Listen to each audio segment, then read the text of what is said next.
से होते हुए डायफ्राम को भेदती हुई, मतलब डायफ्राम को भी क्रॉस करती है ये, डायफ्राम को भेदती हुई उदर गुहा में प्रवेश करती है। मतलब जो पेट का जो गुहा है उधर कहते हैं इसको, लोग एब्डोमिनल कैविटी कहते हैं इसको, है ना। हमारी जो पेट की गुहा होती है इसको कहते हैं एब्डोमिनल कैविटी, उदर गुहा। तो उदर गुहा में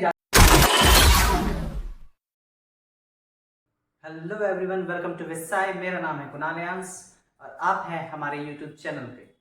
पिछले लेक्चर में जो हमने पढ़ा था वो पाचन एवं अवशोषण के बारे में हम लोग पढ़ रहे थे और वहाँ से हमने जो है ग्रसनी के बारे में, मतलब कि फेरिंग्स के बारे में हमने डिटेल से पढ़ा था।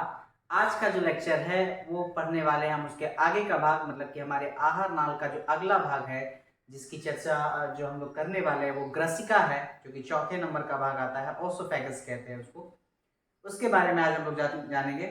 तो आप लोग अपनी अपनी जो है नोटबुक निकालिए, पेन निकालिए और बैठ जाइए आराम से निश्चिंत होकर और चीज़ों को समझने का कोशिश कीजिए। अगर कुछ समझ में ना आए या कोई प्रॉब्लम हो या किसी भी प्रकार का कोई परेशानी हो तो आप कमेंट में जो है कमेंट सेक्शन में कमेंट कीजिए, और अगर अच्छा लगा तो भी कमेंट कीजिए और बाकी शेयर कीजिए मैक्स टू मैक्स जितना ज़्यादा हो सके, ताकि अन्य लोगों को भी जो आपके समकक्ष हैं उनको थोड़ा बहुत कुछ फ़ायदा हो। और बाकी चैनल को सब्सक्राइब कीजिए अगर अभी तक नहीं किए हैं तो तेज़ी से। चलिए फिर देखते हैं आगे। अपना जो अगला पोर्शन है वो है ग्रसिका। जैसा कि मैंने बताया था पिछले लेक्चर में कि हमारा मुख से जो है वो आहार नाल शुरू होता है, पाचन तंत्र हमारा शुरू होता है, आहार नाल यहाँ से शुरू होती है, पाचन तंत्र हमारा शुरू होता है मुख से। और पाचन तंत्र की कहानी में, क्रिया में हमने ग्रसनी तक जो है, फेरिंक्स तक जो है वो पढ़ लिया था। अब ग्रसनी के बाद जस्ट नीचे का जो भाग होता है, मतलब कि ग्रसनी और अमाशय के बीच जो एक नली होती है उसकी चर्चा हम करेंगे। तो चलिए यहाँ पर देखते हैं सबसे पहले क्या कह रहा है। सबसे पहले तो ग्रसिका के बारे में कह रहा है, ओसोफेगस के बारे में, कि यह 25 सेंटीमीटर की सीधी नली होती है। ये जो नली होती है, मतलब कि ग्रसनी के बाद, ग्रसनी जैसे खत्म होती है तो वहां से शुरू होती है ग्रसिका, और ये नली लगभग 25 सेंटीमीटर लंबी होती है, जो सीधी नली होती है, एकदम पूरा स्ट्रेट, है ना, जो ग्रसनी को अमाशय से जोड़ती है। अब हमने कहा कि चलिए ये आपका जो है, सपोज कीजिए थोड़ी देर के लिए कि हम इसको मानते हैं कि ये ग्रसनी है और यहाँ से एक नली जस्ट इससे चिपक कर चली है और ये नली बीच में आई है यहाँ पर। तो हम कह सकते हैं कि ये 25 सेंटीमीटर लंबी नली जो है इधर से ग्रसनी को जोड़ रही है और इधर से अमाशय को जोड़ रही है। तो बीच वाली नली जो है हमारी वो है ग्रसिका या फिर ग्रास नली, जिसको हम लोग अपने भाषा में कहते हैं। अभी जस्ट बताया कि ये 25 सेंटीमीटर की सीधी नली होती है जो ग्रसनी को अमाशय से जोड़ती है। मतलब ग्रसनी और अमाशय को एक दूसरे से जोड़ने के लिए एक बीच में पाइप होती है, उस पाइप को हम लोग कहते हैं ग्रास नली या फिर ग्रसिका। कह रहा है अगले पॉइंट में कि यह ग्रीवा तथा वक्ष भाग से होकर, ग्रीवा मतलब कि हमारा गर्दन और वक्ष भाग मतलब कि हमारा ये वाला चेस्ट वाला भाग, है ना, यह ग्रीवा तथा वक्ष भाग से होकर डायफ्राम को भेदती हुई, ये पॉइंट थोड़ा सा समझने वाला है ना। कह रहा है यह गर्दन के पास से और वक्ष भाग से, मतलब कि हमारे चेस्ट वाले जो खाली भाग है उससे होते हुए डायफ्राम को, अब डायफ्राम क्या है, कह रहा है डायफ्राम को भेदती हुई निकलती है ये। तो डायफ्राम बच्चों ऐसा है कि आप इस चेस्ट के इस हड्डी के बारे में जानते हैं, जब आप सांस लेते हैं छोड़ते हैं तो आपका हड्डी जो है फूलता और सिकुड़ता है, ये डायफ्राम के कारण होता है। यहाँ पर जो है डायफ्राम लगी होती है, उसी डायफ्राम हड्डी के कारण होता है ना, लचीला होता है, फ्लेक्सिबल होता है। इसके बारे में पढ़े थे आप लोग, इससे पहले भी पढ़े होंगे आप लोग। तो डायफ्राम को ये भेदती हुई निकलती है ना, भेदती हुई उदर गुहा में प्रवेश करती है। मतलब कि इसको इसको इसके अंदर से बीच से लाइन लगी होती है रड की, रड कहते सॉरी, मतलब बीच से जो है एक हड्डी जो है लचीली हड्डी रहती है, जिसको हम लोग डायफ्राम कहते हैं। डायफ्राम को क्रॉस करती हुई ये वक्ष गुहा, वक्ष कहते हैं हम लोग पेट को, है ना, वक्ष पेट को कहते हैं, गुहा मतलब खाली जगह। तो ये वक्ष हमारा खाली होता है एक्चुअल में, यहाँ कुछ नहीं होता है, इसमें नलियां पूरी भरी होती है। तो ये कह रहा है कि ये भेदती हुई उदर गुहा में प्रवेश करती है। ठीक है, सबसे पहले क्या करता है, यह ग्रीवा तथा वक्ष भाग से होकर, यह हमारा ग्रीवा मतलब कि हमारे गर्दन और हमारे वक्ष भाग से होते हुए डायफ्राम को भेदती हुई, मतलब डायफ्राम को भी क्रॉस करती है, ये डायफ्राम को भेदती हुई उदर गुहा में प्रवेश करती है। मतलब जो पेट का जो गुहा है उदर कहते हैं इसको, हम लोग एब्डोमिनल कैविटी कहते हैं इसको, है ना, हमारी जो पेट की गुहा होती है इसको कहते हैं एब्डोमिनल कैविटी, उदर गुहा। तो उदर गुहा में जाकर ये प्रवेश करती है। अब कह रहा है अगले पॉइंट में कि यह नली अमाशय में जाकर खुलती है। अब हमारे उदर गुहा के पास आती है, यहाँ पर हमारा होता है अमाशय साइड से, तो ये अमाशय में जाके खुल जाती है, जिसके बारे में हम लोग अगले पोर्शन में पढ़ेंगे। इसी में आगे हम लोग पढ़ेंगे अमाशय के बारे में, 5वें पॉइंट के बारे में। कह रहा है ये नली क्या कर रही है, एक तो ये ग्रसिका से आ रही है, मतलब सॉरी ये नली जो है आपको ग्रसनी से आ रही है, फेरिंक्स से आ रही है ना। इस नली के बारे में कह रहा है यह नली फेरिंक्स से आ रही है, मतलब कि ग्रसनी से आ रही है और अमाशय में आकर रुक जा रही है। मतलब कि ग्रसनी से लेकर अमाशय के बीच में जो नली है उसको हम लोग ग्रास नली या फिर ग्रसिका कहते हैं। कह रहा है यह नली अमाशय में जाकर खुलती है, मतलब कि अमाशय में जाती है और वहां पर ओपन हो जाती है। अमाशय का पूरा हिस्सा हमारा अलग तरीके से होता है, जिसके बारे में हम लोग आगे पढ़ेंगे। नेक्स्ट पॉइंट में कह रहा है कि इस नली में पाचक ग्रंथियां अनुपस्थित होती है, मतलब कि जो हमारा नली ये जा रहा है, इस नली में हमारे भोजन पर किसी प्रकार का पाचक एंजाइम्स जो है वो नहीं पड़ता है इस नली में, है ना, क्योंकि इस नली में कहीं भी कोई भी प्रकार की पाचक ग्रंथियां नहीं पाई जाती। उससे पहले हमारे पास लाल ग्रंथियां वगैरह थी, जो कि भोजन को लपेटते हुए लेके आ रहा था, मतलब कि भोजन को गीला करते हुए लोई बना के लेते हुए आ रहा था, लेकिन कोई पाचक एंजाइम्स उसमें नहीं मिल रहे थे। कोई भी डाइजेस्टिव एंजाइम्स इस नली में नहीं पाया जाता है। जो हमारी ग्रसनी को और अमाशय के बीच में जो नली है, ग्रसिका या फिर ग्रास नली, इस नली में किसी भी प्रकार का पाचक एंजाइम या तो फिर एंजाइम, मतलब कि हम कह सकते हैं कि किसी भी प्रकार की पाचक ग्रंथियां नहीं पाई जाती है जिससे कोई पाचक एंजाइम निकले, है ना, अनुपस्थित होता है। लेकिन कह रहा है कि परंतु श्लेष्मा ग्रंथियां उपस्थित होती है। श्लेष्मा बच्चों म्यूकस, आपने बहुत बार पढ़ा है म्यूकस के बारे में कि म्यूकस का बाहर होता है। म्यूकस एक तरल पदार्थ होता है, चिपचिपा तरल पदार्थ होता है, तो म्यूकस इसमें जरूर होती है, म्यूकस ग्रंथियां इसमें जरूर होती है, क्योंकि ये पूरा एक्चुअल में म्यूकस से ही बना हुआ है पूरा का पूरा नली। तो परंतु कह रहा है कि श्लेष्मा ग्रंथियां उपस्थित होती है। श्लेष्मा को हम लोग इंग्लिश में म्यूकस कहते हैं, हिंदी में श्लेष्मा कहते हैं इसको। तो यहाँ पर श्लेष्मा की ग्रंथियां उपस्थित होती है, लेकिन पाचक ग्रंथियां उपस्थित नहीं होती है। नेक्स्ट वन में कह रहा है इसकी भित्ति में, मतलब कि इसकी जो दीवार होती है उस दीवार में उत्तकों के सामान्य स्तर पाए जाते हैं। मतलब कि अगर हम बात करें कि कोई नली है, सपोज कीजिए कि अगर हम कह रहे हैं कि ये जो है एक नली है, तो नली का ये वाला लेयर आप देख रहे हैं जो बना हुआ है, कैप जो बना हुआ है, तो एक परत से बना हुआ है, इस परत को हम लोग भित्ति कहते हैं। कह रहा है इसकी भित्ति में उत्तकों के सामान्य स्तर पाए जाते हैं। एक नॉर्मल लेयर होता है टिश्यू का, है ना, उत्तकों का, जिसमें जैसे कह रहा है कि कौन कौन है, कह रहा है बाह्य सिरोसा, एक होता है बाह्य सिरोसा जिसको पेरिटोनियम लेयर आपको पढ़ाया गया होगा, पेरिटोनियम का परत होता है ना, पेरिटोनियम झिल्ली की परत होती है, इसको बाह्य सिरोसा कहते हैं हम लोग। फिर मसल्स का एक लेयर होता है, पेशी का एक परत होता है। उसके बाद अध श्लेष्मा होता, श्लेष्मिका होता है, मतलब कि जो हाफ म्यूकस कह सकते हैं उसको, वो होता है, और श्लेष्मिका होता है, पूर्ण श्लेष्मा होता है। अब कह रहा है जो अध श्लेष्मिका है, यहाँ पर ध्यान से समझने योग्य बातें हैं कि ये जो आपके बारे में यहाँ पर कह रहा है इसके बारे में कि अधश्लेष्मिका जो होता है इसके अंदर ये जो एक परत बनाता है, ये एक्चुअल में संयोजी उत्तक से बना होता है। जो अधश्लेष्मिका होता है ये कनेक्टिव टिश्यू से, संयोजी उत्तक से बना होता है, जिसमें क्या रहा है कि जिसमें तंत्रिकाएं होती हैं, न्यूरॉन्स, है ना, रुधिर होता है मतलब कि रक्त, लसिका वाहिनियां होती हैं, मतलब कि जो आपको WBC लेकर चलता है, व्हाइट ब्लड सेल, लसिका लिम्फ जिसको कहते हैं हम लोग, तो लिम्फ चलता है, लसिका वाहिनियां होती है, उसमें लसिका को ले जाने वाली कुछ नलियां होती हैं। उसके बाद कॉलेजन तंतु होता है, कॉलेजन फिलामेंट होता है, और बहुत सारी चीजें पाई जाती हैं। ये हम फिलहाल अपने लिए इतना काफी है, सिंपल सी बात है कि आपसे इतना डिस्कशन करेगा नहीं, लेकिन ये अंदर के डिजाइनिंग को आपको बता रहा है कि इसका अंदर का जो भित्ति है, मतलब इसकी जो दीवार है, ये नली जो है पाइप है, और पाइप जो बना हुआ है वो पाइप बना हुआ है उत्तकों के सामान्य लेयर से, सामान्य परतों से बना हुआ है उत्तकों के, जिसमें से बाह्य सिरोसा पेरिटोनियम का परत आता है, श्लेष्मिका, अधश्लेष्मिका आती है, जिसके बारे में अधश्लेष्मिका के बारे में आपको बताया हुआ कि ये संयोजी उत्तक से बना होता है। तो सिंपल सी बात है, ये बीच में है, नीचे श्लेष्मिका है, ऊपर बाह्य सिरोसा है, तो बीच में श्लेष्मिका, जो सिंपल सी बात है वो संयोजी उत्तक से ही निर्मित होगा, तभी बीच में है, ताकि वो दोनों को कनेक्ट कर सके, जोड़ सके। और इसी कह रहा है कि इसी संयोजी उत्तक से निर्मित होता है। अधश्लेष्मिका में ही तुमको क्या मिलते हैं, तंत्रिकाएं, न्यूरॉन्स, रुधिर मतलब कि रक्त, लसिका वाहिनियां मतलब कि लिम्फ, और कॉलेजन तंतु इत्यादि पाई जाती है। तो बच्चों सवाल ये है कि ग्रसिका का इतना सारा हमने पढ़ा कि हाँ ये छोटा मोटा नली है, कोई खास इसका मतलब कि क्राइटेरिया नहीं है, लेकिन कुछ कुछ चीजें हैं इसके पास, है ना, श्लेष्मा म्यूकस का फ्लो कराता है। उसके बाद कह रहा है यह भोजन को क्रमाकुंचन द्वारा ग्रसनी से अमाशय में भेजती है। ये पॉइंट थोड़ा सा समझने वाला है।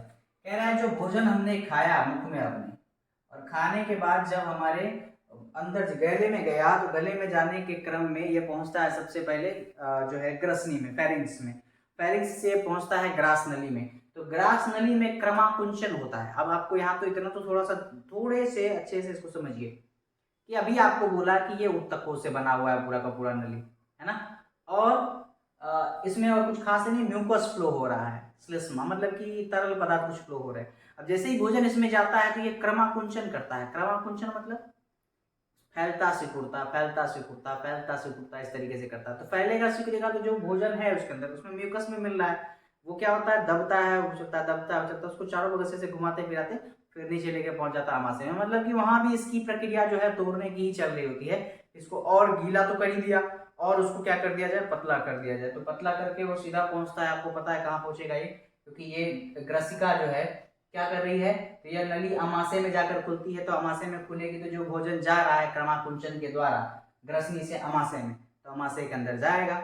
बाकी कहानी हम लोग पढ़ेंगे अमाशय में। तो चलिए चलते हैं फिर अमाशय की तरफ। तो चलिए देखते हैं अब अमाशय को। अगला जो सेक्शन है हमारा कि मतलब हमने देखा कि मुख से जो है ग्रसनी खुलती है, ग्रसनी की पाइप खुलती है, ग्रसनी से ग्रास नली में आते हैं और ग्रास नली से हम चले आते हैं सीधा अमाशय में।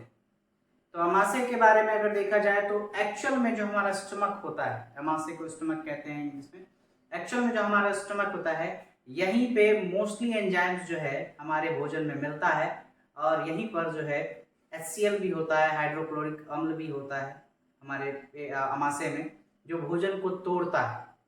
अब कहाँ तोड़ता है, कैसे तोड़ता है, इस सारे सेक्शन को जानेंगे यहाँ। तो चलिए इस सेक्शन को पहले पढ़ते हैं और समझने का कोशिश करें। कह रहा है अमाशय के बारे में कि यह आहार नाल का सबसे चौड़ा थैले नुमा पेशीय भाग है। मतलब कि मांसपेशियों से बना थैले जैसा एक भाग है पूरे आहार नाल में। नहीं तो पूरे आहार नाल में आपको पूरा नली ही दिखाई देगी, बस यही एक भाग है जो सबसे चौड़ा है, थैले नुमा मतलब थैले जैसा है और चौड़ा भाग है, जो आहार नाल का एक हिस्सा है और पेशी से मतलब कि मांसपेशियों से बना हुआ है, जो कि सारे बने हुए हैं लगभग। नेक्स्ट कह रहा है कि ये कहां पर स्थित होता है।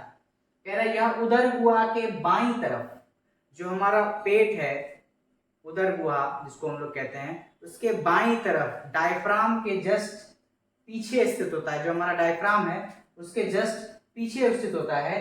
और दूसरे टर्म में जो तीसरा सेक्शन यहाँ पर कह रहा है कि यह जे के समान संरचना वाला होता है।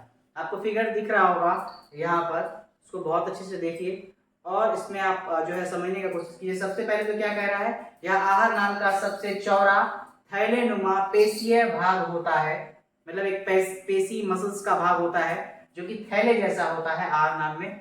और यह कह रहा है कि उदर गुहा जो है हमारी, मतलब कि हमारी जो एब्डोमिनल कैविटी है हमारी उदर गुहा के बाईं तरफ डायफ्राम के जस्ट पीछे होता है। जो हमारा डायफ्राम होता है बोन का बना हुआ, उसके जस्ट पीछे ये स्थित होता है और ये जे के समान संरचना वाला होता है। बाकी अगर आपको यहाँ पर दिख रहा होगा बहुत अच्छे से, मतलब कि जे के आकार का होता है। जो अंग्रेजी का लेटर होता है जे, कैपिटल लेटर, उसके आकार का होता है। फिगर में आपने थोड़ा बहुत देखा ही होगा। अब अगर अमाशय की बात करें तो अमाशय को बोला गया है कि अमाशय को जो है 3 भागों में हम बांटते हैं, है ना। वो जो पूरा का पूरा अमाशय होता है वो 3 भागों में विभाजित होता है, 3 भागों में विभाजित होता है। जिसमें से पहला भाग है हमारा जठर भाग या फिर जठराभ भाग कहते हैं इसको हम लोग कहते हैं कार्डियक पार्ट। कार्डियक पार्ट में भी इसलिए भी कहते हैं क्योंकि ये वाला भाग जो है वो हृदय के आसपास में होता है, नजदीक में होता है, इसलिए इसको हम लोग कार्डियक भाग कहते हैं। मतलब कि हृदय के आसपास में लगा हुआ होता है, इसलिए उस हिस्से को हम लोग कहते हैं जठराभ भाग या फिर कार्डियक पार्ट, है ना। देखते हैं क्या कह रहा है कार्डियक पार्ट के बारे में, क्या सेक्शन कह रहा है यहाँ पर। कह रहा है यह अमाशय का अग्र भाग होता है। मतलब कि यह अमाशय का जो है आगे वाला भाग होता है ना। और ग्रासनली तथा अमाशय के बीच कार्डियक कपाट होता है। तो ये जो पहला भाग होता है अमाशय जैसे शुरू होता है, तो पहला जो भाग है उसको हम लोग कार्डियक भाग कहते हैं या फिर जठराभ भाग कहते हैं। और कह रहा है कि यह ग्रासनली जो है, और ग्रासनली को हम लोग जान रहे हैं, ग्रासनली अमाशय में आके खुलती है। तो कह रहा है ग्रासनली तथा अमाशय के बीच में कार्डियक कपाट होता है। कपाट का मतलब आप समझ रहे हैं, नहीं समझ रहे तो हम समझा देते हैं बहुत अच्छे से। कपाट एक कुंडी के जैसे होती है कि मतलब अगर हमने कहा कि मान लीजिए आपने दरवाजा आप दरवाजा कोई देखते हैं, तो दरवाजा जब आप देखते हैं तो दरवाजे का जो चौखट होता है, तो दरवाजा किसी एक तरफ ही खुलता है, दूसरे तरफ दरवाजा नहीं खुलता, मोस्टली दरवाजा ऐसा होता है। तो ये दरवाजा ऐसा है, ये कपाट ऐसा है, भाल्व कहते हैं इसको, ये भाल्व ऐसा है जो एक ही तरफ खुलेगा, दूसरी तरफ नहीं खुलेगा। इसका फायदा यह है, ये देखिए कह रहे हैं आमाशय का अग्रभाग होता है, ग्रासनली तथा आमाशय के बीच कार्डियक कपाट होता है, मतलब कि कार्डियक का एक वाल्व होता है। वो भाल्व एक्चुअल में क्या करता है वो देखिए, कह रहा है जिससे भोजन आमाशय में आ सकता है। अब कार्डियक कपाट ऐसे है तो भोजन पर दबाव पड़ेगा तो ये इधर की ओर खुलेगा तो भोजन अंदर की ओर जाएगा, लेकिन जब भोजन ऊपर की तरफ वापस नहीं जा सकता है। वही कह रहा है कि जिससे भोजन आमाशय में आ सकता है परंतु वापस ग्रास नली में नहीं जा सकता। मतलब कि अगर हमने इसको बहुत डिटेल से देखा तो हम इसको इस तरीके से समझ सकते हैं कि सपोज कीजिए ये कोई पाइप है और यहाँ पर ये भाल्व लगा हुआ है इस तरीके से, तो ये भाल्व ऐसा है कि ये नीचे की तरफ तो आएगा लेकिन ऊपर की तरफ अगर कोई चीज जा रही होगी तो ये रोक देगा उसको यहीं पर, क्योंकि ये ऊपर की ओर नहीं जा सकता, क्योंकि यहाँ फंस जाता है ये तो ये ऊपर की ओर जा नहीं पाएगा। सेम कंडीशन हृदय वाला सेक्शन में होता है जो कि आपने क्लास 10th में इसके बारे में पढ़ा। अब दूसरा जो भाग है हमारे आमाशय का वो है फंडस भाग, जिसको फंडिक पार्ट भी कहते हैं हम लोग। मतलब कि जो हमारा कार्डियक भाग है उसका जो अगला भाग होता है उसको हम लोग कहते हैं फंडिक भाग। और सबसे खासियत भाग क्या है इस भाग की कि पूरा जो आमाशय होता है हमारा, उस पूरे आमाशय में 80% हिस्सा यही होता है, मध्य भाग इसका, जिसको हम लोग फंडिक पार्ट कहते हैं। मतलब कि टोटल आमाशय का 80% भाग हमारा फंडिक पार्ट है, बाकी 10% में हमारे कार्डियक है और बाकी 10% में हमारा नीचे वाला भाग है। तो देखते हैं क्या कह रहा है इसके बारे में। कह रहा है यह आमाशय का मध्य भाग होता है, मतलब कि बीच का भाग होता है। यह आमाशय का लगभग 80% भाग होता है, मतलब 80% भाग जो है यह आमाशय का फंडिक भाग होता है। कह रहा है पाचन क्रिया इसी भाग में होती है। सबसे इंपॉर्टेंट बात कि जो पूरा भोजन का पाचन होता है वो एक्चुअल मध्य भाग में होता है आमाशय के, जिसको हम लोग फंडिक भाग कहते हैं, क्योंकि इसी भाग में पाचक रसों का स्त्रवन होता है। एक्चुअल में यही जो भाग है, इसी भाग में जो है पाचक एंजाइम्स, डाइजेस्टिव एंजाइम्स जो है वो सारे रिलीज होते हैं और इसीलिए पूरे भोजन का जो विखंडन होता है वो इसी भाग में होता है। समझ गए बातों को। पाचन का मतलब कि हमने ग्लूकोज को जो है, मतलब कि भोजन को तोड़ करके ग्लूकोज का फॉर्मेशन कर दिया, तो मतलब पूरे तरीके से हम भोजन को जो तोड़ते हैं या भोजन को शरीर जो हमारा तोड़ता है पूर्ण रूप से, वो हमारे आमाशय के फंडस भाग में, दैट मीन्स कि फंडिक भाग में होता है और पूरे आमाशय का 80% हिस्सा यही होता है। तो चलिए आगे बढ़ते हैं। आप फंडस भाग को देख लिए हैं, फिगर में आपने देखा ही है बहुत अच्छे से। आगे बढ़ते हैं। तीसरा भाग जो है वो है जठर निर्गमी भाग। जठर मतलब होता है एक्चुअल में गैस्ट्रिक कहते हैं इसको, है ना। अब जितना भी चीज उसमें मिला, अब निर्गम कर रहा मतलब कि बाहर निकालेगा उसको, आमाशय से बाहर निकाल के लेके जाएगा। तो आमाशय जो है वो खुलती है जाके छोटी आंत में, और छोटी आंत का वो हिस्सा कहलाता है डुओडेनम, या फिर हम लोग उसको ग्रहणी कहते हैं। तो वो तो हम लोग अगले सेक्शन में देखेंगे। फिलहाल हम देखते हैं कि तीसरा भाग क्या है। तीसरा भाग इसका कहलाता है पाइलोरिक भाग या फिर जठर निर्गमी भाग।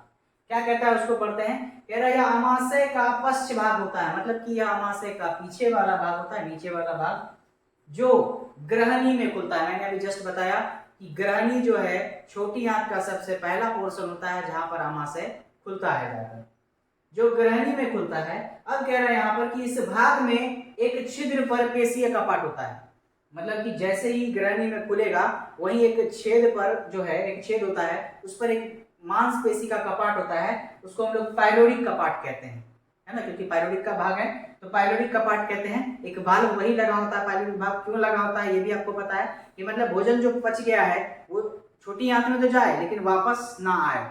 समझिए बातों को, क्योंकि वापस आएगा तो फिर बहुत सारे प्रॉब्लम क्रिएट हो सकता है, इसलिए छोटी आंत से वो होकर सीधा निकलते चला जाए, वापस बैक होकर वो ना आए, है ना। मतलब कि इस गाड़ी में जो है सिर्फ आगे का गियर है, पीछे का कोई गियर नहीं है।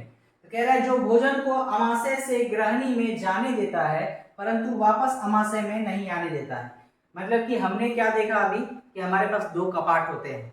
इसको एक बार और बहुत अच्छे से हम लोग डिटेल से समझते हैं। एक चीज और पॉइंट यहाँ पर डिस्कस कर लेते हैं। पॉइंट क्या कह रहा है कि आमाशय में भोजन के मंदन के समय, जब भोजन का मंदन हो रहा था, मतलब पूरा उसको घुमाया जा रहा होता है, तोड़ा जा रहा था, मंदन समझ ही रहे होंगे, पूरा भोजन को घुमाया जा रहा था, तोड़ा जा रहा था, उस वक्त ये दोनों कपाट बंद होते हैं। एक तो कपाट आपको यहाँ पर पता है कि कार्डियक कपाट, और एक कपाट होता है पाइलोरिक कपाट। दोनों कपाट बंद होते हैं, मतलब कि ना तो इधर से भोजन आएगा ना तो इधर से भोजन जाएगा। इस बीच में सारा भोजन फंसते रहता है, और जैसे ही भोजन छोटी आंत में घुसता है तब आपको भूख लगती है, क्योंकि आपका आमाशय खाली हो जाता है ना, इस सेक्शन में।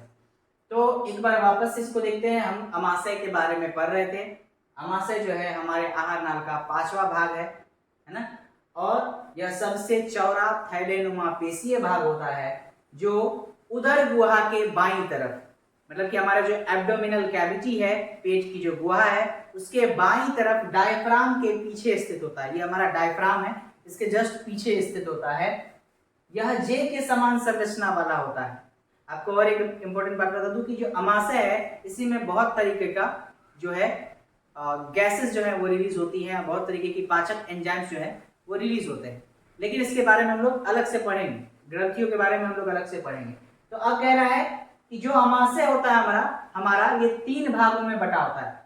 हमारा जो अमाशय होता है ये 3 भागों में बटा होता है। एक होता है जठरा भाग, जिसके बारे में आपको बताया गया कि वो कार्डियक पार्ट होता है। अमाशय का पहला भाग मतलब कि अग्र भाग होता है, आगे वाला, जहां पर ग्रासनली तथा अमाशय के बीच में एक कार्डियक भाग या कपाट लगा होता है। जो कपाट भोजन, जिस कपाट के द्वारा भोजन अमाशय में तो जाता है लेकिन अमाशय से वापस उल्टा नहीं आ पाता है।